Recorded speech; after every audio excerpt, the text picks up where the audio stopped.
مولانا اسحاق صاحب کا تعارف ہو گیا. یہ چوتھا استاد میری زندگی میں آیا. یعنی بات ڈاکٹر سرار سے شروع ہوئی, پھر پیر نصیر الدین نصیر, پھر شیخ زبیر علی زئی, اور پھر مولانا اسحاق صاحب. مولانا اسحاق صاحب رحمہ اللہ تعالی, میں جب اہل حدیث کی طرف آیا نا تو مجھے جو بھی بندہ ملے نا مجھے کہ وہ اس بابے سے بچنا ہے آپ نے, فیصلہ آباد والا ایک, وہ ہے اہل حدیث ہے لیکن گمراہ ہے. اچھا, اور مجھے کچھ نہیں پتا کہ بابا کیا کہتا ہے, لیکن مجھے یہ پتا چل گیا کہ اس طرح کا وہ بابا ہے فیصلہ آباد میں, اور وہ ہے وہابی اور گمراہ ہے. اچھا, وہ جو بندے بھی چینج ہوتے تھے نا, جس طرح اہل حدیث میں آپ کوئی تحقیق کرتا ہے نا تو اس کو کہتے ہیں انجینئر سے بچنا ہے, تو اس زمانے میں وہ کہتے تھے مولانا اسحاق سے بچنا ہے. اچھا, پھر شیخ زبیر صاحب نے بھی مولانا اسحاق صاحب کے خلاف ایک مضمون لکھا ہوا تھا, اہل حدیثوں کے کہنے کے اوپر تھا. وہ مضمون بھی میں نے پڑھا ہوا تھا. وہ مضمون بھی یہ تھا کہ وہ جس طرح کوئی ضعیف واقعہ بیان کرتے, اس طرح اس قسم کے مضامین تھے. میں نے شیخ زبیر صاحب سے پوچھا کہ میں نے کہا مجھے جو بھی اہل حدیث ملتا ہے نا اسے پتا چلتا ہے یہ بندہ اہل حدیث کی طرف آیا, تو مجھے ایک ہی مسئلہ دیتا ہے کہ مولوی اسحاق کو نہیں سننا. تو میں نے کہا یہ مولانا اسحاق کے بارے میں آپ کا موقف کیا ہے؟ تو شیخ زبیر صاحب نے پہلا جملہ بولا, مجھے کہتا بابا بڑی چیز ہے علی بھائی, بڑی چیز ہے وہ بابا, وہ اسپیکنگ پاور تو بلا گئی ہے مولانا صاحب کی, باقی تو شاہی کو نہیں ان کے مقابلے میں, اور جتنا ان کا ورسٹائل نالج تھا. تو شیخ زبیر صاحب نے بھی کچھ ویڈیوز ان کی دیکھی ہوئی تھی, سی ڈیز کی فارم میں اس وقت آتی تھی. تو مجھے کہنے لگے کہ وہ نا, لیکن وہ بابا گمراہ ہے. تو میں نے کہا جب اتنے گمراہ چیک کیے تو ایک گمراہ اور چیک کر لیتے ہیں. ہاں, اب اللہ تعالیٰ نے مجھے گائیڈ کرنا تھا. انہی دنوں میرے آفس میں ایک بندہ ایسا آیا جو انجینئر یونیورسٹی میں, وہ بھی دعوت اسلامی میں تھا, مجھ سے ایک سال جونیئر تھا جب میں دعوت اسلامی میں تھا, اور وہ مولانا اسحاق کو ملنے جا رہا تھا. وہ مجھے دیکھ کے حیران ہوا کہ میں اہل حدیث ہو چکا ہوں اور وہ اہل حدیث سے بھی آگے جا چکا ہے. تو نا وہ جب اس نے مجھے کہا, میں نا وہ ایک بہت بڑے اس دور کے عالم دین ہے فیصلہ آباد میں, بہت بڑے اسلامک اسکالر ہیں, تو میں انہیں ملنے جا رہا ہوں. میں نے کہا کون؟ تو کہنے لگے وہ مولانا اسحاق صاحب ہیں. میں نے کہا یہ وہ جو بابا جی ہیں؟ کہتے ہیں ہاں. اچھا, کہتے ہیں آپ نے سنا؟ میں نے کہا ان کے بارے میں میں نے سنا ہوا ہے, لیکن آپ جا رہے ہو نا, کچھ سیڈیز ان کی لے آنا وہاں سے, تو میں نا وہ دیکھوں گا. کیونکہ اس زمانے میں یوٹیوب انٹرنیٹ کون گھر میں لگواتا تھا, اسپیڈ بھی کدھر, اور یہ تو بعد میں ذرا بوم آیا نا 2015 کے اندر جا کے. تو اور مجھے اتنا پتا بھی نہیں تھا کہ یوٹیوب چینل بھی اس طرح کی کوئی ویڈیوز بھی, یہ ایک چینل بھی جو بنایا تھا وہ ہمارے کسی اسٹوڈنٹ نے بنایا تھا, وہی اپلوڈ کرتا تھا. میں نے کبھی یوٹیوب یوز بھی نہیں کیا تھا, میں نے 2014 کے بعد اسے استعمال کرنا شروع کیا. تو وہ کہنے لگا ٹھیک ہے میں آپ کے لیے سی ڈیز لے آؤں گا. وہ آیا تو پھر کچھ عرصے بعد اس نے مجھے سی ڈی لا کے دی. آفس میں نا میرے وہ سی ڈی روم بھی تھا. میں نے جب پہلی سی ڈی مولانا اسحاق کی ڈالی نا, آپ یقین کریں میں نے جب وہ ویڈیو کھولی نا, تو وہ بندے کو عادت ہوتی ہے نا جلدی جلدی پتا لگے کیا کہتا ہے. میں نے جناب وہ کلک کر کے نا, وہ جو پہلی وہ ویڈیو کھولی تھی نا, میں نے کلک کر کے آگے کی نا, تو جو پہلا جملہ میرے کانوں پہ پڑا نا وہ صحیح بخاری کی 4108 تھی. ہاں, کہ تم میں جو خلافت چاہنے والا ہے اپنا سینگ اٹھائے, میں اس کے باپ سے زیادہ خلافت کا حقدار ہوں. یہ جو حضرت معاویہ نے خطبہ دیا تھا مدینہ شریف میں عبداللہ بن عمر کی طرف کنایا کر کے, لو جی منو تے تھلو لگی آگ تے اتو نکلی.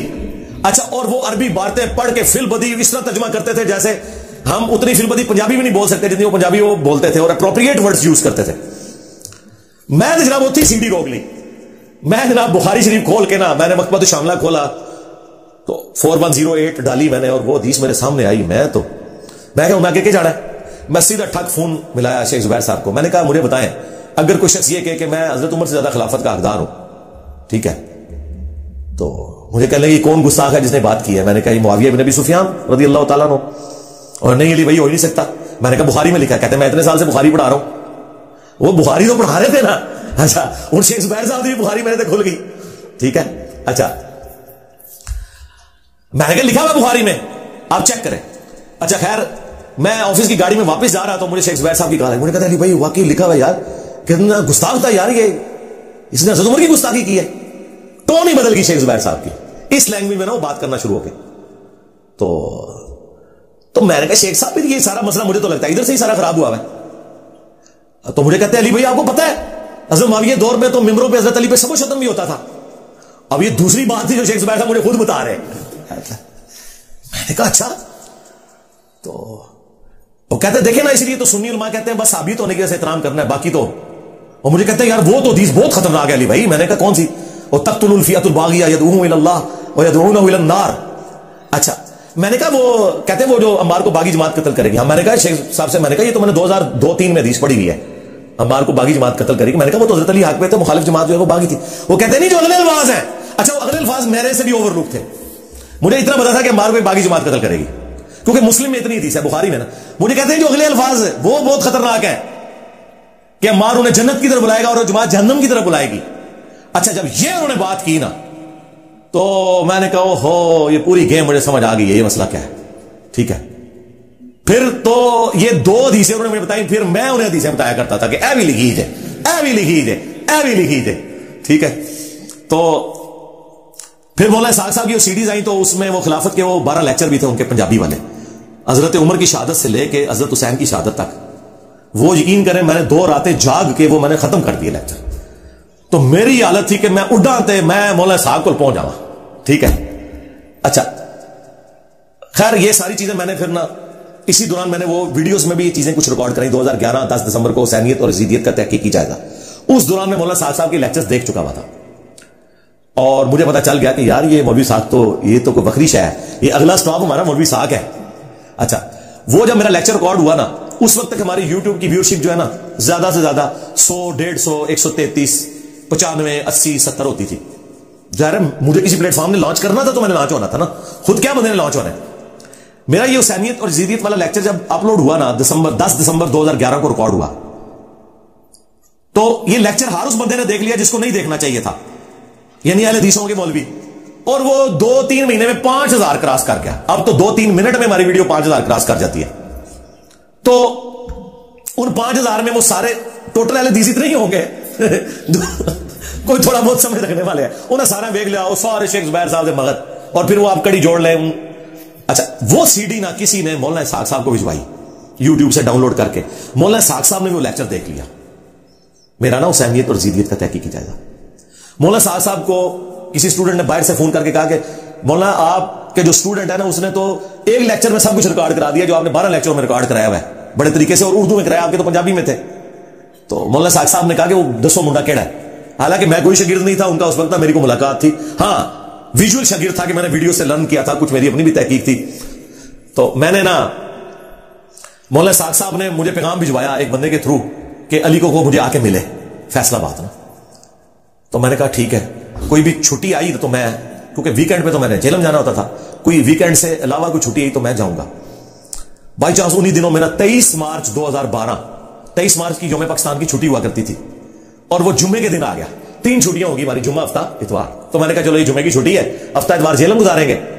تو جمعے کی چھٹی ہم 23 مارچ 2012 کی مولانا اسحاق صاحب کے پاس. میں نے اپنے جو دوست تھے جن کے گھر میں درس بھی دیتا تھا I-10 میں، انہیں میں نے کہا، ان کا ٹھیک ہے جی گاڑی ریڈی ہے، موٹر وے سے جائیں گے.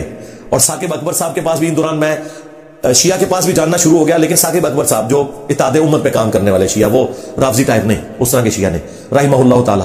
یہ میرے 5ویں استاد تھے، وہ فوت ہو چکے ہیں. ان سے میں نے ٹالرنس سیکھی. شیعہ کے فرقے کو میں نے اڈاپٹ تو نہیں کیا، لیکن میں نے اہل حدیث ہوتے ہوئے، سنی ہوتے ہوئے شیعہ کے ساتھ انٹریکشن شروع کیا کہ میں نے آبزرو کروں گی کیسے سوچتے ہیں. کیونکہ حضرت معاویہ والے مسئلے میں، یزید کے مسئلے میں تو ہم ایک پیج پہ آ چکے تھے، سوائے ایک ڈفرنس کے کہ وہ تھوڑا ایکسٹریم تھے. لیکن ثاقب اکبر صاحب ایکسٹریم نہیں تھے. وہ کہتے تھے میں انہیں صحابی مانتا ہوں، ان کا معاملہ اللہ کے سپرد ہے. باقی حضرت علی کے استاد وہ بغاوت کی، وہ اقلاد آباد، باقی وہ سب و شتم کے قائل کوئی نہیں تھے. توحید بھی ان کی مارے والی تھی. تو وہ بھی 2010 سے ٹل ان کی ڈیتھ تک اچھا ان کے ساتھ رہا. پاکستان کے دینی مسالک، ان کی کتاب بھی میں نے آپ لوگوں کو تعارف کروائی ہے. تو مولانا اسحاق صاحب کے وہ بھی بڑے عاشق تھے. انہوں نے کہا کہ جب بھی تم گئے مجھے بھی لے کے جانا، انہیں بھی ہم ساتھ لیں گے. ایک سوال وہ 40 کوسچن بھی مولانا اسحاق میں اینڈ پہ جا کے ان کا بھی ریکارڈ ہے آڈیو میں، یعنی وہ پیچھے بیٹھے ہیں، ویڈیو میں تو میں بھی نہیں نظر آ رہا، میری آواز ہے کیونکہ کیمرہ ایک تھا نا. 23 مارچ 2012 کو ہماری ملاقات ہوئی اور یہ ریکارڈنگ جمعے سے پہلے ہو چکی ہوئی تھی، کیونکہ ہم صبح پہنچ گئے تھے وہاں 10:30 بجے. کیمرہ مین کو انہوں نے بلا لیا، میں نے 40 کوسچنز لکھے ہوئے تھے اور وہ میں نے وہی زیادہ تر یہ سنی شیعہ کنفلکٹ پہ کیے. سرکار وہ جو 40 کوسچنز ہے نا، وہ علم کا وہ شاہکار خزانہ ہے. وہ آپ جب بھی دیکھیں گے نا آپ کو نئی بات اس میں سے پتا چلے گی. 10 دفعہ تو میں دیکھ چکا ہوں خود. ہر دفعہ میں کہتا ہوں یار یہ مولانا صاحب نے جو ایک چھوٹا سا جملہ بولا تھا، اچھا یار یہ بہت بڑی بات تھی، اس سے ریلیٹ ہوتی ہے. اس وقت تو ہم کیجول، ظاہر ہے کہ مجھے ٹینشن تھی، میں نے سوال بھی پورے کرنے 1.5 گھنٹے میں، جواب بھی. ہر دفعہ کوئی نہ کوئی جملہ اور ایسا چھکا مارتے تھے کہ جناب وہ بات صرف مولانا صاحب کے دماغ میں آتی تھی. تو وہ ریکارڈنگ وہ میری پہلی اور آخری ملاقات تھی، اس کے بعد میری ان سے ملاقات نہیں ہوئی. اور بہرحال علی حسن نقوی صاحب کی تو روزانہ فون پہ بات ہوتی تھی مولانا صاحب صاحب کے ساتھ، اور اگر خدا نخواستہ ان کی وائف فون اٹھا لے تو ان کو کافی بےعزتی بھی کروانی پڑتی تھی، کیونکہ 1.5 گھنٹہ ضائع کرتے تھے. تو یہ فون کرتے رہتے تھے، اگر ان کی وائف اٹھائے تو کہتے ہیں میں بند کر دیتا تھا. مولانا صاحب اٹھا لے تو وہ تو آپ کو شوقین مزاج تھے, آپ کو بندہ فون پہ کر رہا ہے 1.5 گھنٹہ وہ سوالوں کے جواب ہی دے رہے ہیں. تو مولانا صاحب کی وفات کے بعد مجھے علی الحسن نقوی نے بات بتائی کہ مولانا صاحب مجھے کہتے تھے کہ میرے بعد اگر کوئی بندہ ہے نا جو یہ اہل بیت کا دفاع کرے گا وہ مجھے علی نظر آتا ہے, یہ اس مسئلے کو آگے لے کے چلے گا. لیکن یہ بات انہوں نے مجھے نہیں کبھی کی, میں کیوں جھوٹ بولوں, لیکن یہ بات انہوں نے بارہا ان سے کی تھی, اور یہ تو ان کی بات تھی, وہ کرامت ظاہر ہوئی. مولانا صاحب نے کیا کرنا تھا یا مودودی نے کیا کرنا تھا جو میں نے کر دیا, اور میں نے بھی کیا کرنا تھا اللہ نے کروا دیا. ہاں ماساتی طور پہ سب کچھ ہوا. خیر بہرحال مولانا صاحب کی ڈیتھ ہو گئی 28 اگست 2013 کو, اور اسی سال 10 نومبر 2013 کو شیخ زبیر صاحب کی ڈیتھ ہوگی. دونوں استاد چلے گئے. عام الحزن ہے میرے لیے, غم کا سال ہے.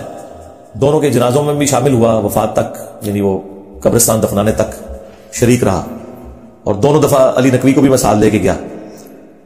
اور شیخ زبیر صاحب سے میں نے تعارف کرایا علی الحسن نقوی کا, اور مولانا اسحاق صاحب کے ساتھ تو وہ ویسے ہی تھے, تو وہ ان سے پھر کافی ساری چیزیں. پھر جب ہماری بول چال آپس میں بظاہر بند ہو گئی تھی تو میں نے جو مسئلہ پوچھنا ہوتا تھا نا, تو میں علی نقوی کو کہتا تھا آپ نہ شیخ زبیر صاحب کو فون کر کے یہ مسئلہ پوچھو, کیونکہ ہم نے تو یہ طے کیا تھا اب ہم قیامت والے دن ملیں گے.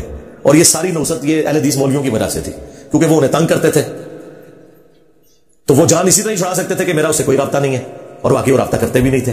اور شیخ زبیر صاحب کو بھی نہیں پتا ہوتا تھا کہ میں پوچھوا رہا ہوں یہ مسئلہ. علی نقوی کو کہتا تھا تم اپنے اینڈ سے پوچھو.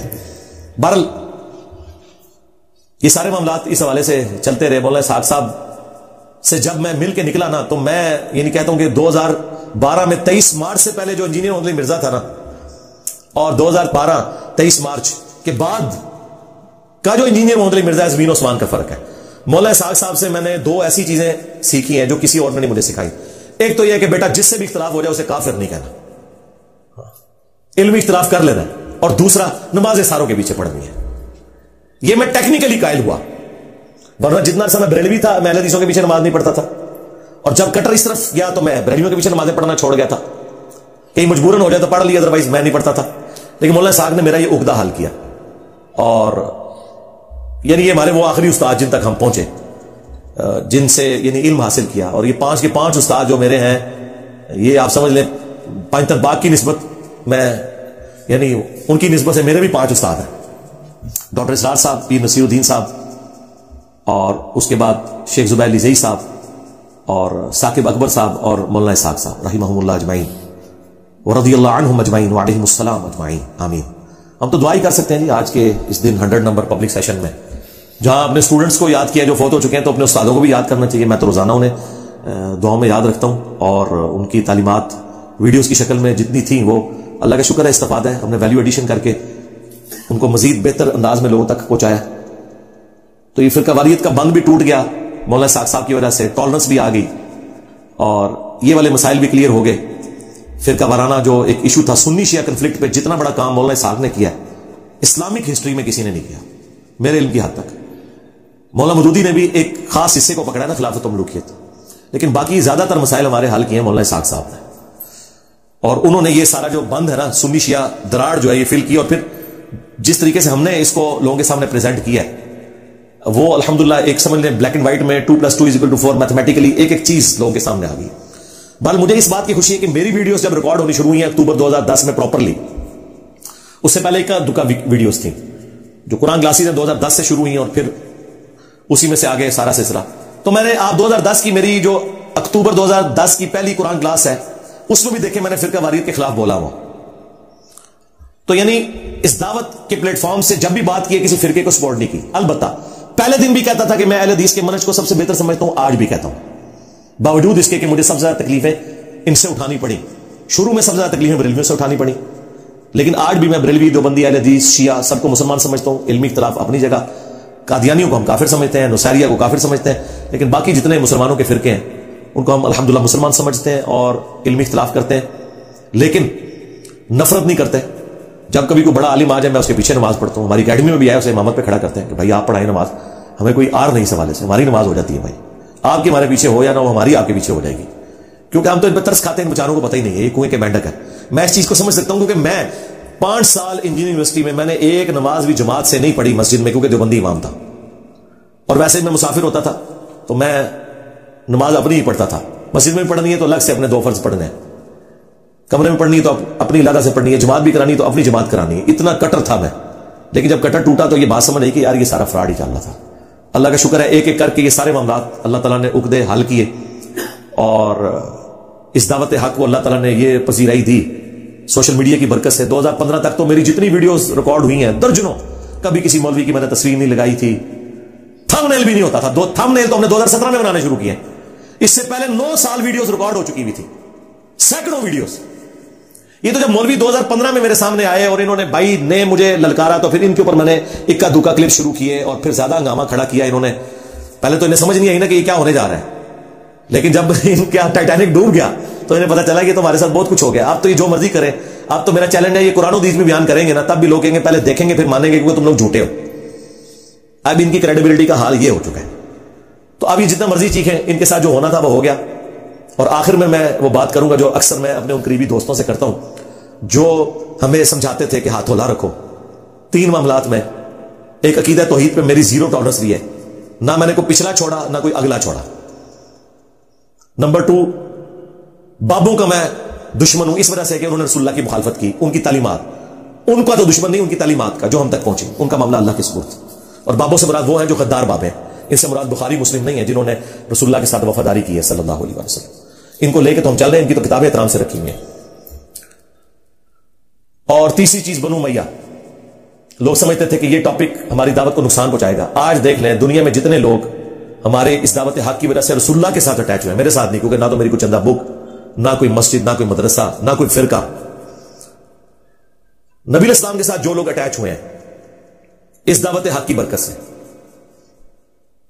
ان کے جب ہم نے لائیو سیشنز میں انٹرویو کیے 90% سے زیادہ وہ لوگ ہیں جنہیں ہمارا تعارف نیگیٹو ہوا ہے، اور یہ میں احتیاطاً کہہ رہا ہوں، ایسے 99% ہی نیگیٹو تعارف والے ہیں۔ اور نیگیٹو تعارف میں بھی بابے یعنی گستاخانہ عبارتیں ان کی، چشتی رسول اللہ، اشرف رسول اللہ، باقی صاحب و سکر کی باتیں، اور بنو امیہ، مسئلہ یزید اور امیر شام کا ایشو، اور توحید کے بارے میں میرا سخت سٹانس۔ یہ وہ 3 چیزیں جو ہماری اسٹرینتھ بنی ہیں۔ لوگ اہل بیت کی محبت میں توحید پہ آ گئے اس مسئلے میں ڈیپ ڈیک کرتے ہوئے۔ لوگ بابوں کے خلاف جو گستاخانہ مواد جو میں نے اکٹھا کیا، جسے میں نے انجینئرنگ یا انجینئر کی ڈاکٹرین نام دیا ہے، جو میں نے پوائنٹ نمبر 10 میں بھی بیان کیا تھا کہ پلوان کو اس کے زور پہ گرانا ہے، اور وہ ہمارا کام کر گیا۔ یہ وہ نیگیٹو چیزیں تھیں جس کی وجہ سے آپ اگر میری 12-15 سال پہلے کی ویڈیوز دیکھیں، 12 سال کی، ان کے نیچے 90% کمنٹس میرے خلاف ہوتے تھے کہ بزرگوں کا گستاخ ہے، یہ دیکھو کیسے فلاں بزرگ کا نام لے رہا ہے۔ اور آج جو لوگ مجھے کہتے تھے نا گستاخ، آج انہوں نے میمز والے چینل بزرگوں کے خلاف بنائے ہوئے ہیں۔ جو لوگ ہمیں کل تک کہتے تھے نا کہ آپ حضرت معاویہ رضی اللہ تعالیٰ کے مسئلے میں ذرا ڈر بھی اختیار کریں، باتیں ٹھیک ہے لیکن یہ بیان نہ کریں، آج وہ ہمیں گلا کرتے ہیں آپ رضی اللہ عنہ کیوں کہتے ہیں، یعنی وہ دوسری طرف چلے گئے۔ اور ہم نے انہیں روکا کہ نہیں بھائی، علم کی بنیاد پہ فیصلہ ہوگا، صحابی کا احترام ہوگا اس شخص کے اعمال کی وجہ سے نہیں، نبی اسلام کی نسبت کی وجہ سے۔ اور نبی اسلام کی نسبت کی وجہ سے جو اس نے امت کو یا اہل البیت کو تکلیفیں دی ہیں، اس میں ہم اس کا جھوٹا دفاع بھی نہیں کریں گے، کیونکہ وہاں نبی اسلام نے ہمیں کہا ہے کہ غدیر خون پہ کھڑے رہنا، قرآن کو پکڑ لینا، اور اہل بیت کے معاملے میں تمہیں اللہ کا خوف دلاتا ہوں، صحیح مسلم کی جو حدیث۔ تو توحید بھی اللہ کے فضل سے انبیاء والی اس پلیٹ فارم سے بیان ہوئی ہے، اور اہل البیت کا دفاع بھی اس پلیٹ فارم سے ہوا ہے۔ یہ پلیٹ فارم غدیر خون پہ